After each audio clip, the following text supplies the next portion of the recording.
நம்ம ஸ்ரீ பெரிய நம்பி திருமாளிகை தரிசனம் பண்ணிட்டு எதிர்த்தாப்புல பார்த்தோம் அப்படின்னா கூரத்தாழ்வான் திருமாளிகை.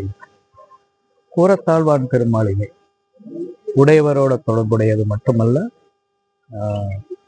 ஸ்ரீ ஆண்டாள் அப்படின்னு அவரோட துணைவியார் பெயர்.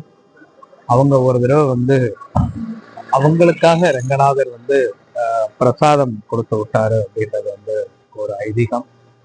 அவரோட திருக்குமாரர்கள் நமக்கு வேதவியாசப்பட்டர், ஸ்ரீ பராசரப்பட்டர், ரெண்டு பேருமே ஸ்ரீரங்கநாதரோட அருளால பிறந்தவங்க. ஆண்டாளோட திருப்பாவைக்கு தனியன் எழுதின ஸ்ரீ பராசரப்பட்டர் பிறந்த ஒரு இடத்தையுமே நம்ம இன்னைக்கு பார்க்கிறோம். ஸ்ரீ கூரத்தாழ்வான் திருமாளிகை.